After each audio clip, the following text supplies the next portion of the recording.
Again, I have not been recording these things, but it'd be good for people to be able to review. Okay, so why don't we start? The any questions before we begin?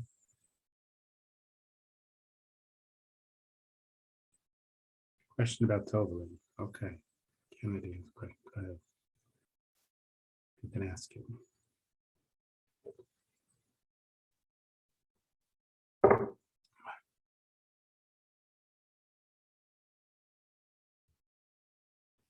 Well, so yeah, it's the phrase "can tovel" is a funny phrase.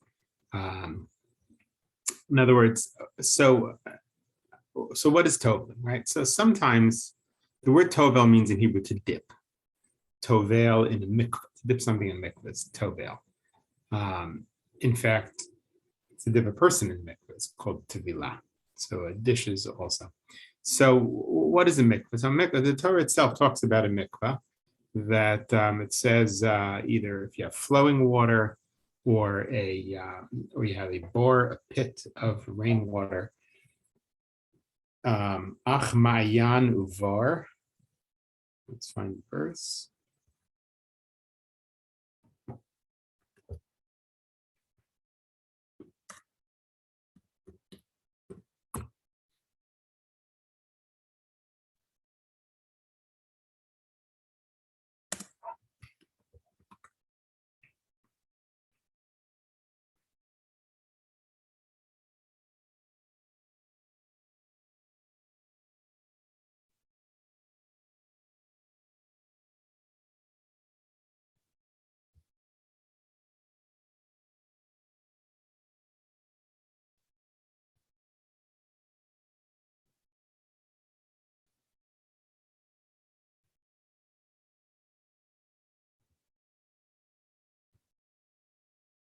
Okay, let me share my screen.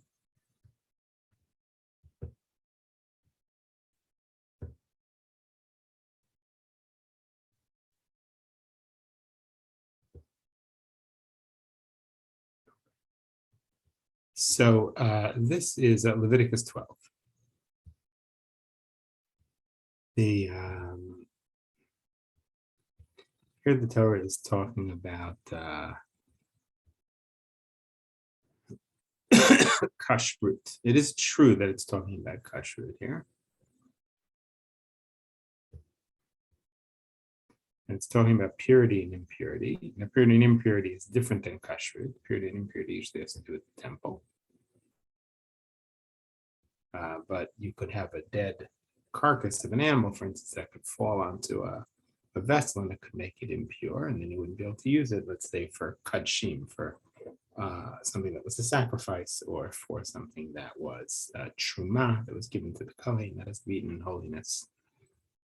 If you have an animal that dies, it's not slaughtered. If it's shech, if it's slaughtered, then it's not impure. But if it dies without being slaughtered, then it's impure. It's not a bad thing. It just means that if you eat it, you have to wash your clothes, and you're impure until evening. Certain kinds of other animals, certain kinds of insects could make you impure.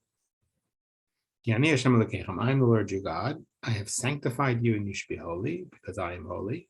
Don't make yourself impure with any of these, by eating these things that swarm on the earth. Because I'm the God to go to Egypt, be your God. You should be holy because I am holy. Zos taras be'mavav. These are the instructions concerning an animal and a bird, and any kind of animal. To separate between the pure and the impure, between the animal that you're allowed to eat and between the animal that you're not allowed to eat. And then here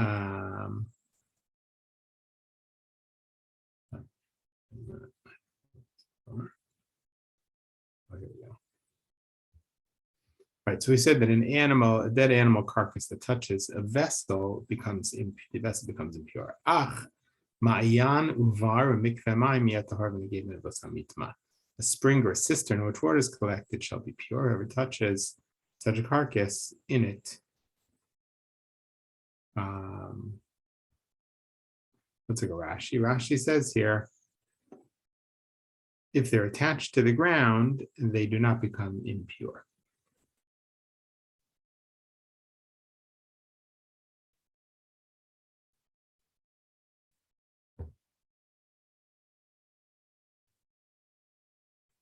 No, but if you touch them and you come out of the mikvah, so then you become impure if you're still touching them.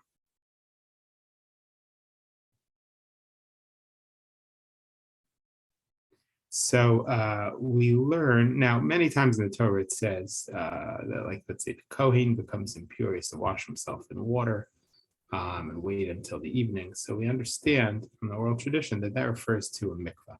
So what's mikvah? So mikvah we learn from that verse. Ach ma'ayan uvar. Ma'ayan is a stream, is a wellspring. That's what a ma'ayan is, a spring. Ubar, bar is a pit. So how does a pit get filled? With rainwater. So a mikvah can be a flowing river if it's not rainwater, if it is spring water. So for instance, if it only runs during the rainy season, then you know it's not spring water, it's not a kosher mikvah. But if it's a bar, if it's a pit, and it doesn't flow at all, then it could be rainwater. So that's mostly what our mikvahs are. So what is this toveling of dishes? So why would you put dishes in a mikvah, especially today? What does that have to do with today? So there it says in Torah that when the Jewish people came back from the war with Midian, let's find that.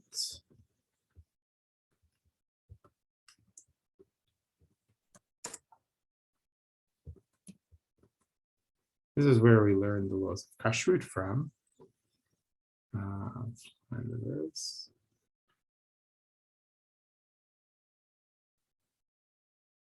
There's an article on Tevilas Kalim, the dipping of vessels.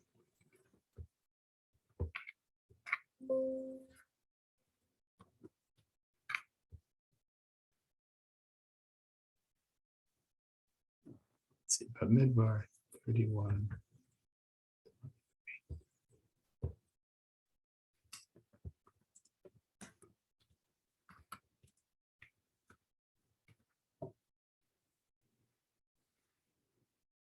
Okay, so after the Jewish people fight with Midian, sorry, let me share this with you.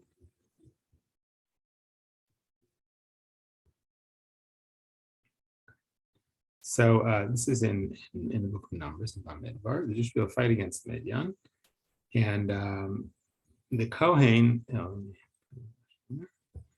says to the Jewish people, those who are coming back from war, this is what God has commanded you. The gold and the silver and the copper, the tin, the lead, anything that's been used in fire should pass through fire. This is where we learn kashering from. And however it became unkosher, that's how you make it kosher. Now here it uses the word v'taher, it'll be pure. But we understand it to mean kosher. But you have to put it into water of purification. And anything that was not used in fire, right? You have here a vessel made out of, it only lists metal. So you have a metal vessel that you captured in war, you pass it through water. You understand that to be a mikvah.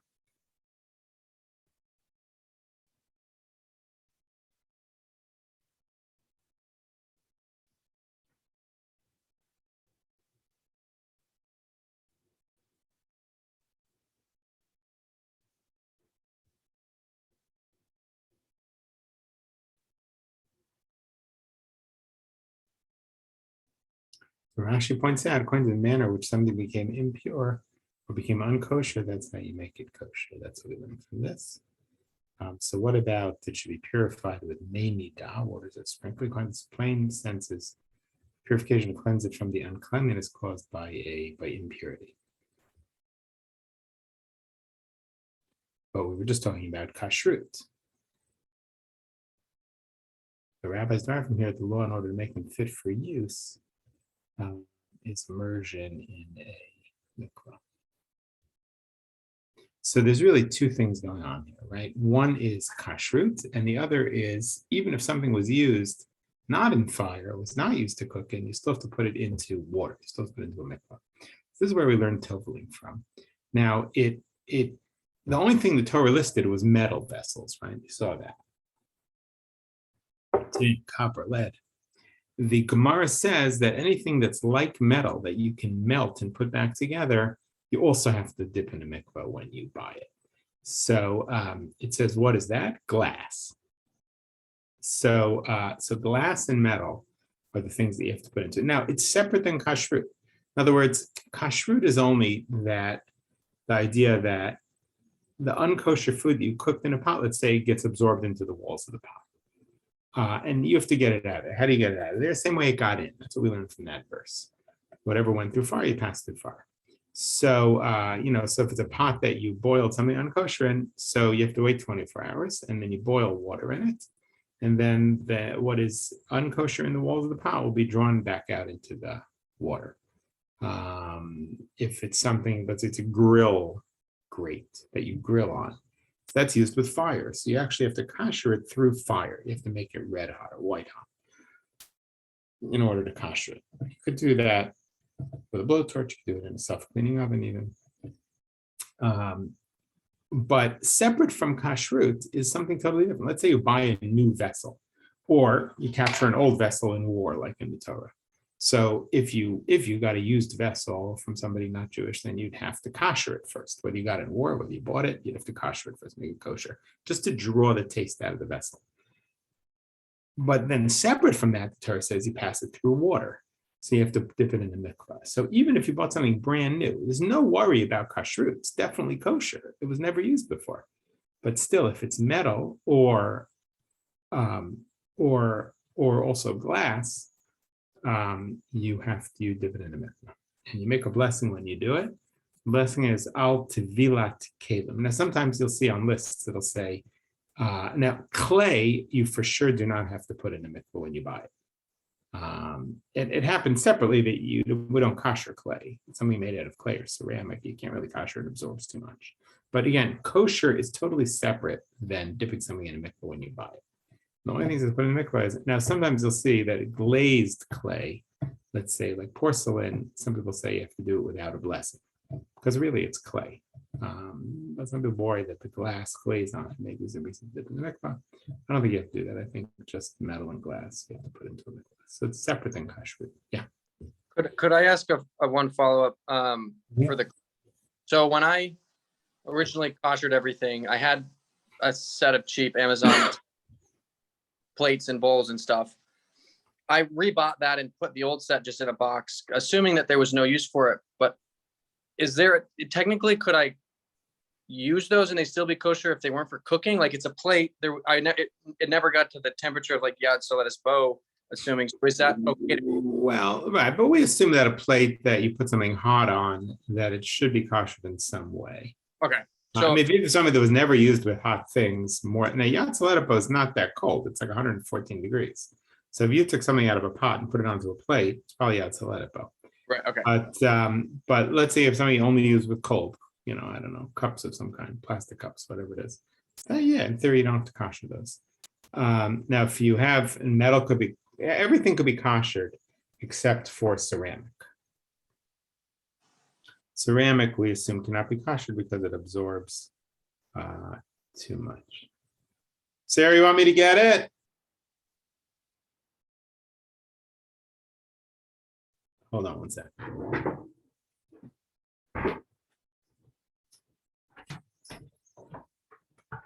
Sarah, should I get it?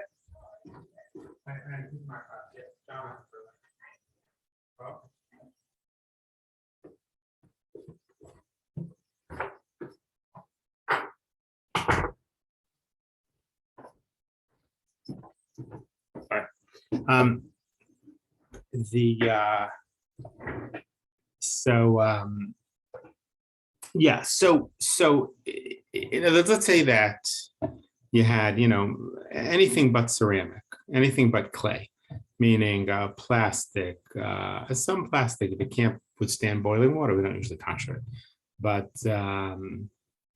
glass, metal, what else is there? Plastic, all these things can be koshered. Now, if something's not dipped in a mikvah, it doesn't make it unkosher. Now, let's say you cooked food in a pot, it's a metal pot, it's a kosher pot, and you cooked kosher food, but it was never dipped in the mikvah. It doesn't make the food unedible. It doesn't make the food unkosher. There's an obligation on a Jew to put their vessels in the mikvah if they didn't make the vessel. If the vessel wasn't made by a Jew, you got it from a non-Jew, as like the case in the Torah of getting it from the Midianites, whether you bought it or you got it in a war or whatever it was, you found it on the street, you have to put it in the mikvah. Now, if it was used by a non-Jew, then you have to, if it wasn't new, then you have to kosher it also, make sure that it's kosher, unless it was used only with kosher food.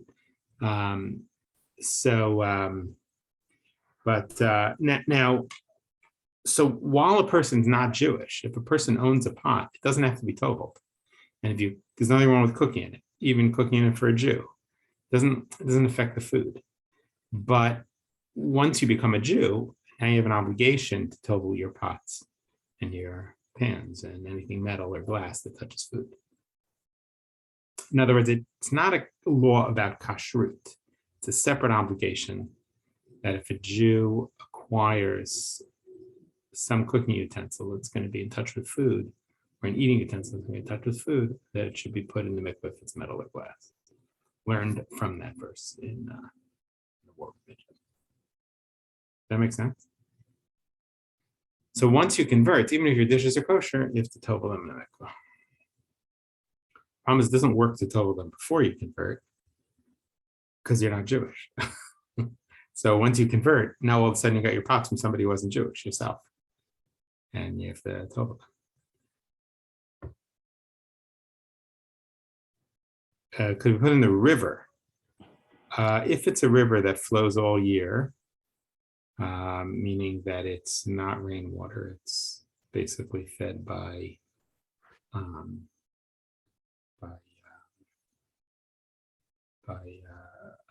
spring, that would be fine. It happens that we have a very easy, what's called a kalim mikvah. Kalim means vessels, and mikvah is mikvah. So on 28th Street, behind the synagogue, there's two doors. First door leads to the courtyard. Second door, if you open it up right there, is a kalim mikvah. And you put in 513, open the door, and then right there is like baskets you can put your stuff in. You make a blessing, you dunk it down, pick it up, and it's done. Yeah, cutlery also. Anything glass or metal that touches food that's in an edible state. So like if you have something that only is used with food that's not in an edible state, like uncooked food or something, that's the story. Make sense? I mean, I shouldn't say makes sense, but it doesn't make much sense. But would you then, like, when you convert, you go to the mikvah, right, to convert, do you like bring all your stuff with you? No, not usually. No, because it's a different mikvah. Usually there's a separate mikvah for vessels, or else it'd be messy. Ideally, you'd want to not have used your dishes, like you'd want to tovel them, you convert and you'd want them toveled before you then use them, correct? Right. Yeah. So once you become a Jew, now you're obligated to tovel them. Yeah. It's interesting, during the pandemic, when the mikvah was closed, and at the beginning of the pandemic, there was a whole issue. Could you even use the kalim mikvah? They were worried people were going to touch things, it was a whole. So what do you do? If you can't, let's say you buy a new pot, what are you going to do? So one possibility is you make it hefker, you make it ownerless. It's not excellent solution because it's not really ownerless because you're going to bring it in your house. So people were doing this thing, they were leaving it outside for a little while and basically sending an email to a few people, this is ownerless, people wanted to take it. And then they took it back into their house and they said, I'm not taking possession of this, I'm just going to use it. That's a little questionable. But even a better way to do it would have been to give it to a non-Jew and to borrow it back from them. Because if it's owned by a non-Jew, the Jew could cook in it. It doesn't have to be toveled. Sounds a little crazy, but theory that's possible. Actually, in Israel, near the stores that sell things, grocery stores, hardware stores, there's usually a mikvah on the street just for vessels. So then it's very easy. You buy it and you dip it in. Probably in Brooklyn also. Yeah. But here, actually, we're very lucky because the Kela mikvah here is very accessible. So people get married, they go to the Kela mikvah with, boxes and boxes and boxes of stuff. That's a bit of a pain. Yeah. But it's only glass and metal, really. And when you do, if you're doing a bunch of things, you just make one blessing. Does that answer it? You have to do it yourself. No, somebody else can do it. Could hire somebody. Just clarification, but you can still own ceramic plates, you just don't tovel them. And they're still Correct. considered. That's right. Right. But you don't have to tovel them because remember in the Torah, it just said it only listed metal. So this obligation of kosher is a separate thing because you're just drawing the taste out of it. But this dipping it in the mikvah, the Torah only listed metal. Glass, the Gemara thinks, is a kind of metal, basically, because you can melt it down and put it back together. But there's an argument about whether glass is biblically required in Tevila, in dipping the mikvah. But metal definitely is. So if, let's say, I'm going to somebody's house who observes the laws of kosher, and I'm preparing things now, you're saying it's not that it makes the food. In fact, you're not even obligated to tovel anything because a non-Jew doesn't have an obligation to tovel things. So it's really not a problem. And even if you were a Jew and you didn't tovel it, it doesn't make the food unkosher. According to most, yeah, you could eat it according to most people. But they have an obligation to tovel it.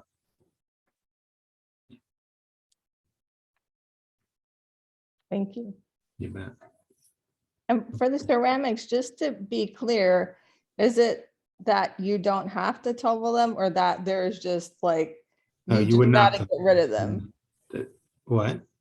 No, you can use ceramic dishes. You buy a new ceramic dish, you can use it. Why not? Okay, you just buy new, like, so let's say now I have. So there's two separate things going on here. One is kashering, one is toveling. Kashering means to make it kosher, which means you're drawing the unkosher taste. That the last thing that was cooked was unkosher, you want to draw the taste out before you use it. So there's a problem. You could kosher almost every kind of vessel except ceramic, because we assume that ceramic is very absorbent and that you can't really kosher it. Maybe if you leave it aside for a year, it becomes kosher because the taste dissipates. There's an opinion like that. Now, separate from kosher is this concept of toveling. So really all you have to tovel is metal. And according to the Talmud, glass. Nothing else, not plastic, not ceramic, not whatever else there is. But let's say I have ceramic dishes now, as probably do most people. Right. And then once I convert, is it? The problem is you're stuck a little bit. Dishes. See, right. The problem with those ceramic dishes is you can't really kosher them because they're too absorbent. That's what we usually hold. So if you have some that, if a person can't afford new ones, or you have some that are very valuable or sentimental, there might be a way of, again, leaving them aside for a year, and that might do it.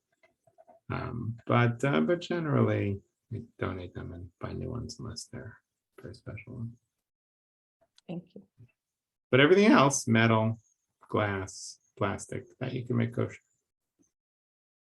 Thank you. And then right after you make it kosher, the metal and the glass you take to the mikvah. I'm sorry if this is very loud. So if I bought an entire new set of dishes, I just was planning to like always have them kosher, but just tovel them after I officially convert. But if my plates and bowls are ceramic, I'll have to do nothing to them because they're kosher and I can't tovel them, right? Or you can't Right. So right. No, it's if you have ceramic plates or bowls or anything made out of clay. So if it was used with unkosher, then you're a little stuck because you can't really kosher it. If it was only used with kosher or was new, you don't have to bring it to the mikvah anyway because it's clay. So you can just use it. In other words, mikvah doesn't apply. The only thing that applies is kosher. So if it was used with unkosher, you're stuck. You can't kosher it. But if it wasn't used with unkosher, either it was new or you only used it with kosher things, then you could use it. Does that make sense? Yeah. Perfect. Okay, good. Very good. Any other questions?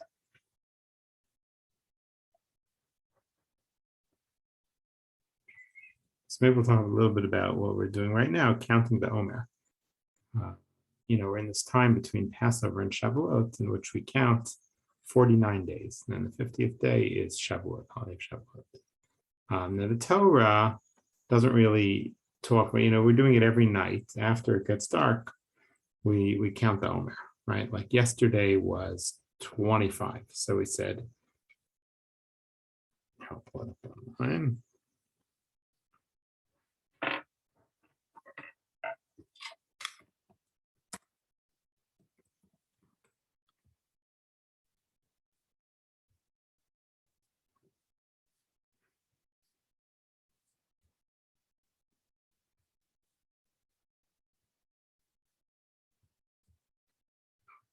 So this was last night in today's Omer count. We're halfway through the counting of the Omer. So this is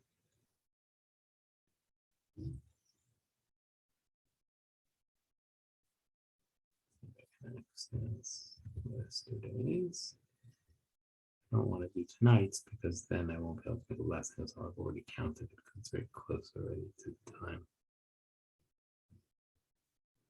Let's make believe it's 25. That was yesterday. So this blessing that you make, blessed are you, God. Thank God as a parent's command, that's the counting of the Omer. You would say today is the 25th day of the Omer, which is 3 weeks and 4 days. And then there's a few paragraphs at the end that bring back the temple. And why do we count the Omer? So we count the Omer, the Torah, it's really not about, it's really not, it does link Passover to Shavuot, but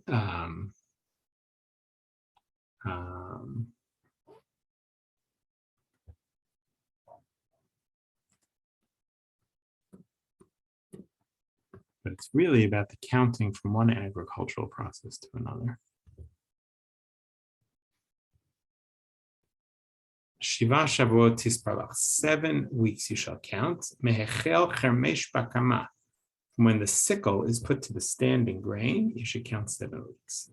And then at the end of that, you have a holiday of weeks to God. That's Shavuot. We call it Shavuot. That's one place that it's mentioned. Remember, you slave in the land of Egypt.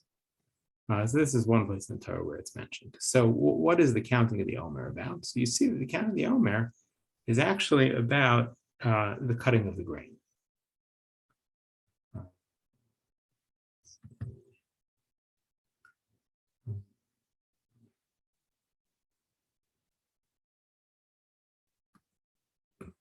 Let's look at another place.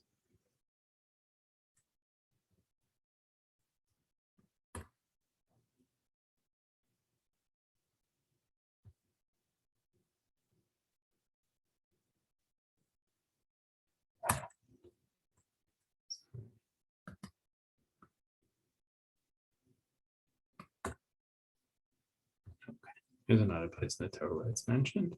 Usfad, it talks about the bringing of the Omer on Passover. The Omer is a measure, and Omer is like a bushel. Speak to the Jewish people, say to them, when you come to the land and you cut your grain, so you have to take an Omer, the first Omer of your harvest, and bring it before God and wave it on the day after the Sabbath. And you bring certain sacrifice there. And don't eat anything until after you bring this Omer, this bushel of grain, to God. And then you should count from the day after the second and the day after the Sabbath. We'll talk about what that is. From the day you bring the Omer, 7 weeks, until the day after the 7th week. That's 50 days. And bring a new offering to God. What is that? 2 loaves of bread. So what's going on here? So the answer is that we count 50 days between what would have been two omers. There's an omer of barley brought on Passover, the second day of Passover. That means the day after the Shabbat. Shabbat is the first day. The first day of Passover is called Shabbat. And you count 50 days, and then you bring an omer of wheat. And after that, you're allowed to eat from the harvest. After Passover, after the first omer is brought, you're allowed to eat from the new grain. And we count 50 days between one and the other. And that's really in the Torah what the counting is about. Right? We call it sefirat haomer, the counting the omer. What's the omer? An omer is a measure of grain. That's what an omer is. In fact, it's the same measure as the manna in the desert. You look on the Torah, the manna that the Jews ate in the desert was an omer for each person, which is interesting. Suppose I have to do Passover and Shavuot. Well, one omer is brought on Passover, one's brought on Shavuot. And now, of course, on another level, we assume that it links Passover and Shavuot because you're coming out of Egypt, and then we have a tradition. Even the Torah doesn't say that Shavuot is the holiday in which Torah is given. We have a tradition that that's when the Torah was given. And so there's this 50-day count from Passover, or the second day of Passover, to Shavuot. But it's interesting. It's really, at least explicitly in the Torah, it's about agriculture. It's about the finish. It's about the grain harvest. And we'll read the book of Ruth on Shavuot, not only because Ruth is a convert, and on Shavuot, in a sense, everybody was a convert because we became Jews on Shavuot, but it's also the harvest of the grain. If you look in the book of Ruth, that's what's going on there. She meets Boaz on the threshing floor. She's gleaning from the fields. It's all about the grain harvest. That's part of the barley harvest. So we count each night one of these. We count weeks and days because it says count 49 days, but it also says count 7 weeks. So last night we counted, this is 25 days, which is 3 weeks and 4 days. And then each night we count. If you forget to, we make a blessing before we count. If you forget to count, then you can count during the day and you continue making a blessing. If you miss a whole day, then you sort of interrupted the count and you can count without a blessing, but you can't really make a blessing. Because there's an argument about whether you're really obligated to count if you missed a day. The Soloveitchik said because counting is ordinal. In other words, one thing follows another. If you miss a day, that's not called counting. In other words, day number 21 can't exist without day 20. It just doesn't make any sense. So you can keep counting, but really the mitzvah means to count all of them. Now later on, there's also a Kabbalistic side to the counting of the Omer, because the sefirat, which means to count, also means something else in Kabbalah. There are 10 sefirot, 10 spheres, 10 Kabbalistic characteristics of God through which the divine flows down from God to this world. And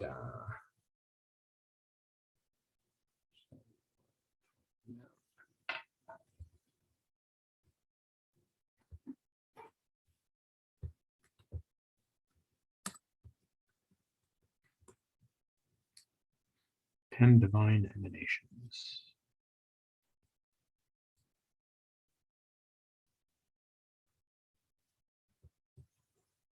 Let's Google it. So here, Wikipedia, 10 sefirot. So the top, you can see that the top list, they sometimes are juxtaposed like this into a pattern.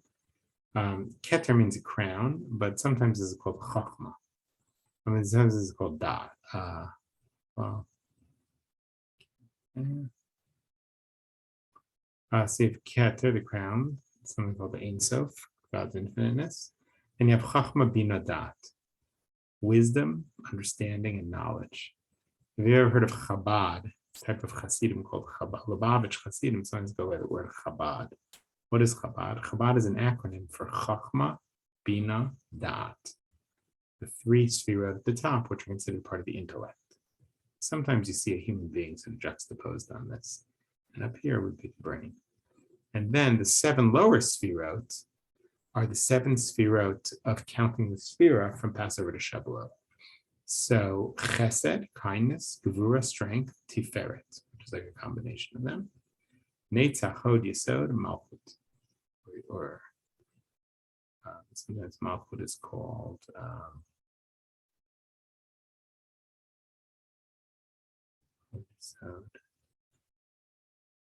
Malchut. So within each of these is all the other ones also, like a fractal. So in the first day you count chesed sheba chesed, the kindness within kindness. Second day you count gevura sheba chesed, the strength that's in kindness. Day 8 you count the kindness that's in gevura. Day 9 is the strength, which is in strength. There's a nice book that goes through all these. So there's a sense that these are the ultimate characteristics that make up God, human beings, and that in a sense we imitate God in many ways. Our commandment, one of the commandments is to imitate God, to walk in God's ways. We do this in different ways, but when you're counting to receive the Torah, there's a process that you're going through also of tikkun hamidot, of the fixing of one's character. Because before you can receive the Torah, a person has to have a good character. And so these days, these 49 days, are a process of working on each aspect. There's a great book by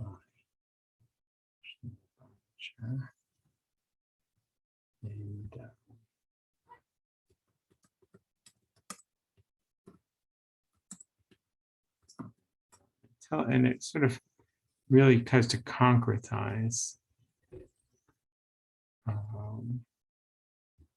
the sort of what it means to count the haomer, that each day of the haomer has a certain Simon Jacobson. Yeah, that is a good book.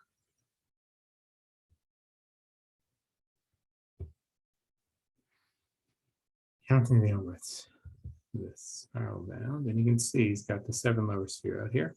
But he goes through each of the 49 days and sort of talks about what does it mean to, what does kindness mean? What does strength mean? And how do you make it play out in your actual life? Wow, it's sold around 150,000 copies. It's hard to believe the 150,000 Jews count the haomer. It's a good book. So it's a lot of books on counting the haomer, but it's a good book. It really goes through each day of the haomer and tries to translate all of these midot, these sefirat, into something concrete. What does it mean to actually do the work? That's good. But so the sefirat really has many, many different aspects. It's on the one hand counting from Passover to Shavuot. It's counting from one haomer of grain to the other. It's agricultural, it's historical, but it's also about something Kabbalistic. And there's a prayer at the end of the sefirat in which you sometimes insert each of the, whatever night it is, in terms of the 7 lower sefirat, you insert that into the prayer.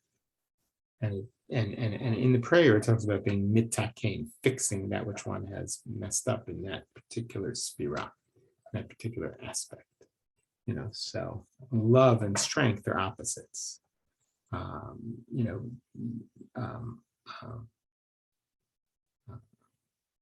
Chesed, kindness, or love, those are the same sefirat. Gvura, strength, and din, judgment, are the same. That's to say, these are just different words, the same sefirat. But then if you can combine them, mercy and justice can go together. They create something called tiferet. They usually translate as splendor, something like that, but it doesn't mean much. But what these are and how they translate into reality, a lot of Kabbalah is about the sefirat, especially Chabad Kabbalah is about sefirat. The sefirat are how the light of the divine come down to the world. And the sefirat, in a certain sense, are vessels, lights and vessels, which you ever heard of tikkun olam, fixing the world? So the word tikkun olam really comes from Kabbalah, in which there's a sense that the vessels were broken and the light was scattered, and that the work that we're doing in the world is to gather up the sparks that were scattered, the takein, to fix the world. that work is done. That's Messianic era.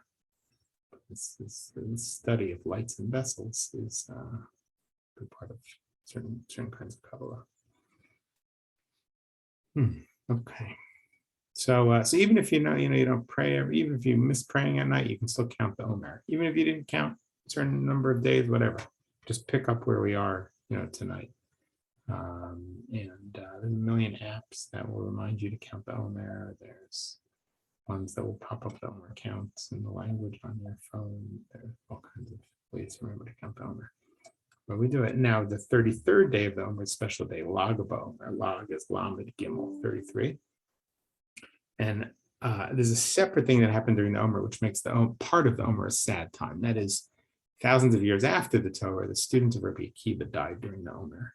And our tradition is that during 33 days in the Omer, whether it was the first 33 or the last 33, people had different customs.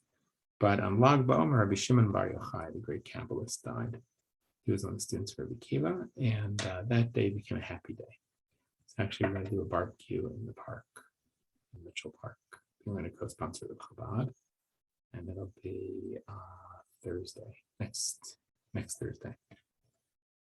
It'll be the 33rd day of the Omer. And there's a custom to use bows and arrows, to light fires, because Rabbi Shimon Bar Yochai lived in a cave and studied Torah. And but that's so the semi-happy day. Many people end the sad part of the sefirat on the 33rd day. During the sefirat, people don't get married, they don't get haircuts. You have to end a little early because they have to go to Mincha. And over the next couple of weeks, we'll be able to go a little longer because Mincha will be later. Any questions before I finish? Okay. If you think of questions during the week for next week, let me know. Next week we should be on next Wednesday. Wednesday after, which is the 25th, I'm going to be away. Have a good week. See you guys.